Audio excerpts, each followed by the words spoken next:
Hello friends, आप सभी का स्वागत है आपके चैनल निधि सफारी पर। आज की इस वीडियो में हम लोग करेंगे भाषा हिंदी से संबंधित कुछ सवाल। तो चलिए शुरू करते हैं।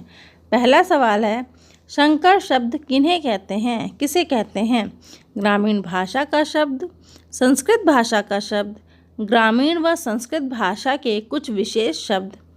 और ऑप्शन डी है, दो भाषा के शब्दों से मिलकर बना शब्द। तो हम सभी को पता है संकर शब्द दो भाषाओं से मिलकर जो शब्द बनते हैं उनको हम कहते हैं संकर शब्द। तो ऑप्शन डी आपका करेक्ट हो जाएगा इस तरीके से।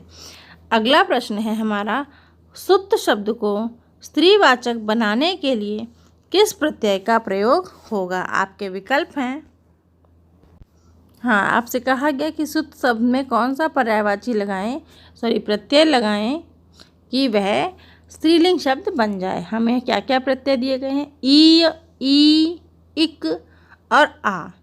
ठीक है, तो देखिए सुत प्लस ई करेंगे तो सुतीय होगा, ई करेंगे तो सुती, इक जोड़ेंगे तो सुतिक और आ जोड़ेंगे तो आपका होगा सुता। तो यहाँ पे आपका उत्तर हो जाएगा ऑप्शन डी सुता। तो आ प्रत्यय सही है, तो ऑप्शन डी। अगला प्रश्न है हमारा, नाक का बाल होना मुहावरे का अर्थ है? अधिक समीप होना, कष्ट देना, अधिक प्रिय होना और पालतू होना। ये चार विकल्प हैं। तो यहाँ पे आपका उत्तर है ऑप्शन नंबर आपका है सी, अधिक प्रिय होना। ठीक है, नाक का बाल का अर्थ होता है अधिक प्रिय होना। ऑप्शन सी कलर ले लेते हैं, टिक कर देते हैं कुछ इस तरीके से। अगला प्रश्न है, अश्व का पर्यायवाची शब्द निम्नलिखित में से कौन नहीं है? ऑप्शन ऊपर कर लें, घोड़ा, घोटक, कटक और है। तो यहाँ पे आपका ऑप्शन सी हो जाएगा करेक्ट, क्योंकि कटक जो है घोड़ा का पर्यायवाची नहीं है। ऑप्शन सी।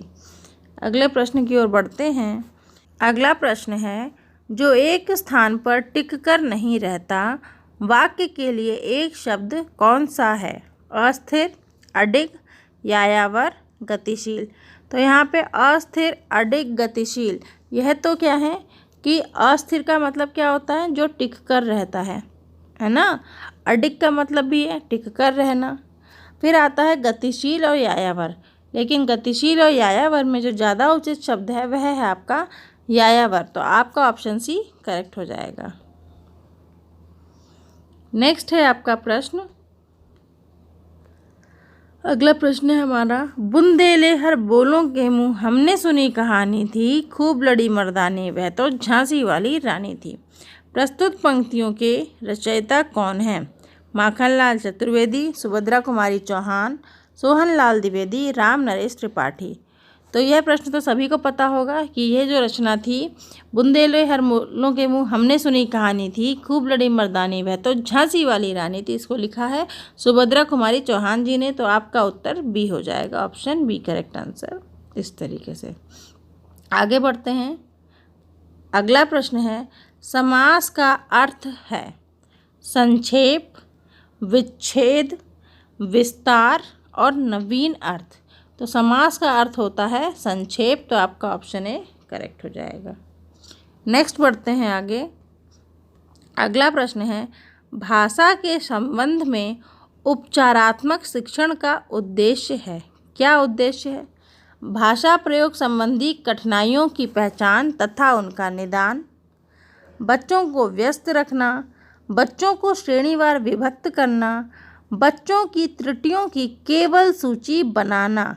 तो यहाँ पे आपका उत्तर होगा ए पार्ट, भाषा प्रयोग संबंधी कठिनाइयों की पहचान और उनका निदान। बच्चों को व्यस्त रखना ये नहीं होता। उपचारात्मक शिक्षण का मतलब बच्चों को व्यस्त रखना नहीं है, उनकी परेशानी की पहचान करना है और उसका निदान करना है। ठीक है, आगे बढ़ते हैं अगले प्रश्न की ओर। अगला प्रश्न है, प्रमुख भाषाई कौशल के अंतर्गत इनमें से कौन एक नहीं आता? तो देखिए आपके विकल्प हैं सुनना, बोलना, हंसना और लिखना। सबसे पहले बच्चा सुनता है, तो सुनना आपका भाषाई कौशल के अंतर्गत आता है। फिर आपसे कह रहे हैं, अगला विकल्प दे बोलना, सुनने के बाद ही हम बोलते हैं और बोलने के बाद ही आप लिखते हैं। तो जो ऑप्शन सी है हंसना, यही वो ऑप्शन है जो भाषाई कौशल के अंतर्गत नहीं आता। उन प्रश्नों पे आपको खास ध्यान देना जहाँ पे नहीं का जिक्र किया गया है, ठीक है। तो यहाँ पे आपका ऑप्शन सी हो गया। अगले प्रश्न की ओर बढ़ते हैं। अगला प्रश्न है, हिंदी दिवस मनाया जाता है 14 सितंबर को, 5 सितंबर को, 2 अक्टूबर को, 26 जनवरी को। तो यह उत्तर भी सबको पता है, 14 सितंबर को हिंदी दिवस मनाया जाता है और एक सप्ताह के लिए हिंदी पखवाड़े के रूप में भी इसे आयोजित किया जाता है। अगले प्रश्न की ओर बढ़ते हैं। काव्य शिक्षण का उद्देश्य है भाषा में प्रयुक्त होने वाले विराम चिन्हों से परिचित कराना, व्याकरणिक नियमों की जानकारी देना, संगीत कला में निपुण बनाना, रसानुभूति एवं आनंदानुभूति कराना। तो यहाँ पे आपका उत्तर होगा ऑप्शन डी। क्यों होगा उसको समझिए। सबसे पहला इन्होंने कहा भाषा में प्रयुक्त होने वाले विराम चिन्हों से परिचित कराना। तो विराम चिन्हों से परिचित कराने के लिए ही हमें काव्य शिक्षण की आवश्यकता नहीं है, क्योंकि विराम चिन्ह तो हम पद्य में भी समझ लेते हैं। तो इसलिए यह आपका गलत हो जाता है ये ऑप्शन। फिर कह रहे हैं व्याकरणिक नियमों की जानकारी देना। व्याकरणिक नियमों की जानकारी के लिए कविता ही केवल माध्यम नहीं है, लेख के माध्यम से भी व्याकरणिक नियम बताए जा सकते हैं। संगीत कला में निपुण बनाना, यदि हमें संगीत में निपुण बनाना ही है तो हम संगीत सिखाएंगे। तो यहाँ पे आपका उत्तर होगा रसानुभूति एवं आनंदानुभूति के यही उद्देश्य है किसका, काव्य शिक्षण का। आगे बढ़ते हैं अगले प्रश्न की ओर। निम्न में से किस वाक्य में विश्लेषण का प्रयोग हुआ है। विश्लेषण लिखा है लेकिन यहाँ पे विशेषण होना चाहिए, थोड़ी सी मिस्टेक हो गई है, ठीक है। राम जाता है, सीता फल खाती है। तो यहाँ पे देखिए राम जाता है में कोई भी विशेषण नहीं है, सीता फल खाती है इसमें भी कोई विशेषण नहीं है। मेरी गाय काली है। अब यहाँ पे देखिए क्या लिखा है, मेरी गाय काली है।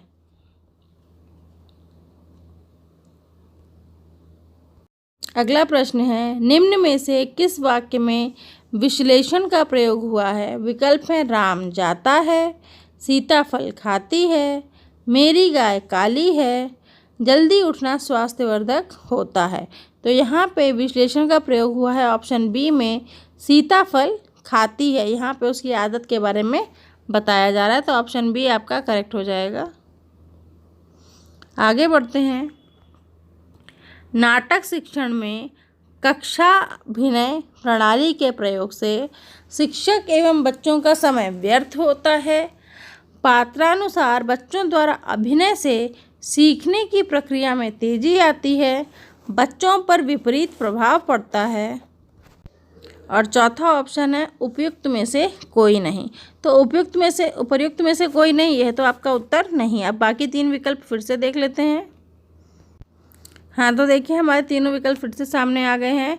शिक्षक एवं बच्चों का समय व्यर्थ करना होता मतलब व्यर्थ होता है, तो यह तो आपका ऑप्शन बिल्कुल ही गलत है, क्योंकि आपका कक्षा अभिनय प्रणाली से समय व्यर्थ नहीं होता है। बच्चों पर विपरीत प्रभाव पड़ता है, वह भी गलत है। पात्रानुसार बच्चों द्वारा अभिनय से सीखने की प्रक्रिया में तेजी आती है, यह बिल्कुल सही है। तो यहाँ पे आपका ऑप्शन भी सही हो जाएगा। आगे बढ़ते हैं अगले प्रश्न की ओर। अगला प्रश्न है, निम्न शब्द में अधिकरण कारक का प्रयोग हुआ है और आपके विकल्प हैं वाहनारूढ़, सत्ताधीश, गंगा जल, रेखा चित्र। तो यहाँ पे आपका उत्तर होता है ऑप्शन ए वाहनारूढ़। अगले प्रश्न की ओर बढ़ते हैं। किस रस को रसराज कहा जाता है। श्रृंगार रस, वीर रस, हास्य रस, इनमें से कोई नहीं। तो यहाँ पे आपका उत्तर होता है ऑप्शन ए श्रृंगार रस। और श्रृंगार रस को क्या कहा जाता है, रसराज कहा जाता है। तो ऑप्शन ए को टिक कर देंगे। आगे बढ़ते हैं। घनानंद को किस युग का कवि माना जाता है। आदिकाल, भक्तिकाल, रीतिकाल और भारतेंदु काल। तो इनको माना जाता है रीतिकाल का कवि। तो ऑप्शन सी आपका करेक्ट हो जाएगा, टिक कर देते हैं। आगे बढ़ते हैं। अगला प्रश्न है, निम्नलिखित में से शुद्ध वर्तनी वाला शब्द है। तो सही शुद्ध आशीर्वाद कैसे लिखा जाता है वह आपको इसमें से चयनित करना है। यहाँ पे देखिए थोड़ी मिसप्रिंटिंग हो रखी है, इसलिए ऑप्शन ए और ऑप्शन सी में बिल्कुल एक जैसा ही लिखा हुआ है। तो ऑप्शन ए कुछ और लिखा हुआ था, ठीक है। तो जो शुद्ध रूप है वो यहाँ पे ऑप्शन ए और सी का सेम ही है। तो आप ए और सी फिलहाल दोनों बोल सकते हैं। आप ये समझिए कि आपको आशीर्वाद इस प्रकार से लिखना है, चाहे वो ऑप्शन ए में लिखा हो चाहे वो ऑप्शन सी में लिखा हो। आगे बढ़ते हैं अगले प्रश्न की ओर। अगला प्रश्न है, को किस कारक चिन्ह का बोध होता है? को से किस कारक चिन्ह का बोध होता है? कर्म कारक, करण कारक, संप्रदान कारक, अधिकरण कारक। हाँ, तो इस सवाल में क्या पूछ रहे हैं कि को से किस कारक चिन्ह का बोध होता है? कर्म कारक, करण कारक, संप्रदान कारक और अधिकरण कारक। तो यहाँ पे आपका उत्तर होता है ऑप्शन ए। और आपको याद भी करवाया गया है कारक किस प्रकार से, कर्ता ने कर्म को, तो कर्म के बाद क्या आ रहा है? को, है ना। तो कर्म कारक किससे दिखाया जाता है? को से। तो आपका ऑप्शन ए को हम टिक कर देते हैं। नेक्स्ट प्रश्न की ओर बढ़ते हैं। अगला प्रश्न है हमारा, सच्चिदानंद हीरानंद वात्स्यायन का उपनाम है। क्या उपनाम है? हरिऔध, निराला, अज्ञेय और गुलेरी। तो आप सभी जानते हैं कि सच्चिदानंद हीरानंद वात्स्यायन का उपनाम है अज्ञेय। तो ऑप्शन सी आपका सही हो जाएगा। अगले प्रश्न की ओर बढ़ते हैं। पता नहीं क्यों दरवाज़ा खोल दिए काम में। दरवाज़ा खोल के देने का मिल गया इनको।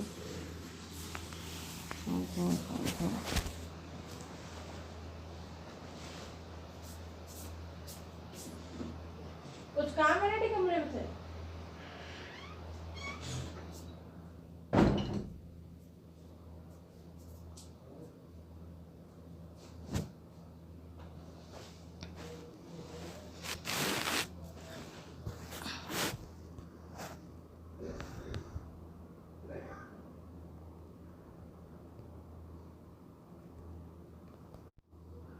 बिहारी के प्रसिद्ध हैं, क्या है विकल्प? कवित्त, सवैया, पद और दोहे। तो हम सभी को मालूम है कि बिहारी जी के दोहे प्रसिद्ध हैं। तो ऑप्शन डी आपका उत्तर हो जाएगा, दोहा। आगे बढ़ते हैं अगले प्रश्न की ओर। अगला प्रश्न है, पुनर्जन्म का शब्द का सही संधि विच्छेद है। पुनः प्लस जन्म, पुनर् प्लस जन्म, पुनः प्लस जन्म, पुनः प्लस आजन्म। तो यहाँ पे आपका उत्तर होता है ऑप्शन ए, पुनः प्लस जन्म। टिक कर देंगे ऑप्शन ए। आगे बढ़ते हैं। अगला है हमारा, शोक किस रस का स्थायी भाव है? शांत, करुण, हास्य, वीर। तो यहाँ पे आपका उत्तर होता है ऑप्शन बी, क्योंकि शोक जो है करुण रस का स्थायी भाव है। ठीक है, नेक्स्ट क्वेश्चन की ओर बढ़ते हैं हम लोग। तो हमारा नेक्स्ट क्वेश्चन है, सूरदास ने किस भाषा में सूरसागर की रचना की? अवधी, ब्रज, खड़ी बोली और राजस्थानी। तो यहाँ पे आपका उत्तर है ऑप्शन बी, सूरसागर की रचना ब्रज भाषा में की गई। तो ऑप्शन बी आपका करेक्ट हो जाएगा। क्लियर। आगे बढ़ते हैं। दोहा में कितनी मात्राएं होती हैं? 24, 26, 28 और 30। तो दोहे में मात्राएं होती हैं 24। तो आपका ऑप्शन ए सही हो जाएगा। ठीक है, कि दोहे में कितनी मात्राएं होती हैं? होती हैं 24। अगले प्रश्न की ओर बढ़ते हैं। जो अच्छे कुल में उत्पन्न हुआ हो, इस शब्द समूह के लिए एक शब्द क्या है? कुलीन, समृद्ध, धनी, कृपण। तो यहाँ पे आपका उत्तर होता है ऑप्शन ए, कुलीन। टिक कर देते हैं, जो अच्छे कुल में पैदा हुआ हो। ठीक है, अगले प्रश्न की ओर बढ़ते हैं। अगला प्रश्न है हमारा, दाता शब्द का स्त्रीलिंग शब्द क्या है? दाती, दात्र, दात्री और धात्री। तो यहाँ पे आपका उत्तर होता है ऑप्शन सी, दात्री। जैसे कवि का जब हम स्त्रीलिंग करते हैं तो कवित्री होता है, उसी तरीके से दाता का स्त्रीलिंग करने पे दात्री। Option C. अगले प्रश्न की ओर बढ़ते हैं। अगला प्रश्न है, लड़का पेड़ से गिरा में कौन सा कारक है? अपादान कारक, संप्रदान कारक, कर्म कारक और अधिकरण कारक। तो यहाँ पे आपका उत्तर हो जाता है ऑप्शन ए, जहाँ पे से कहा जाए और अलग होने का बोध हो वो होता है अपादान कारक, क्योंकि यहाँ लड़का पेड़ से अलग गिर रहा है। ठीक, आगे बढ़ते हैं अगले प्रश्न की ओर। अगला प्रश्न है, पापी में कौन सा विशेषण है? संख्यावाचक विशेषण, सार्वनामिक विशेषण, गुणवाचक विशेषण और परिमाणवाचक विशेषण। तो यहाँ पे आपका ऑप्शन सी उत्तर हो जाएगा, क्योंकि पापी, पाप करना, यह क्या है? यह व्यक्ति का गुण ही तो है। तो यह आपका हो गया गुणवाचक विशेषण। अगले प्रश्न की ओर बढ़ते हैं। अगला प्रश्न है, नवल सुंदर श्याम शरीर की सजल नीरद सी कल कंथिथि में कौन सा अलंकार है? उपमा, रूपक, श्लेष और उत्प्रेक्षा।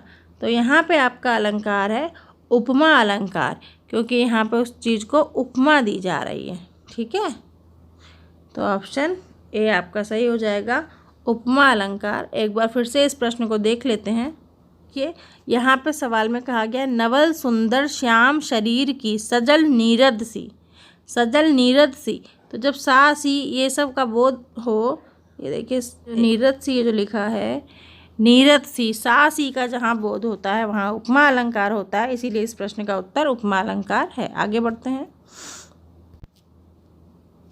बीजक किसकी रचना है? सूर, तुलसी, कबीर, जायसी। तो बीजक रचना है कबीर जी की, तो आपका उत्तर हो जाएगा ऑप्शन सी। टिक कर देते हैं। तो दोस्तों, इस प्रकार हम लोगों ने कुछ प्रश्नों का अभ्यास किया।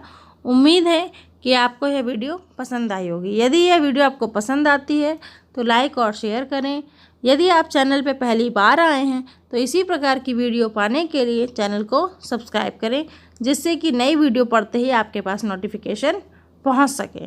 तो मिलते हैं एक नए वीडियो में नए टॉपिक के साथ। तब तक के लिए नमस्कार।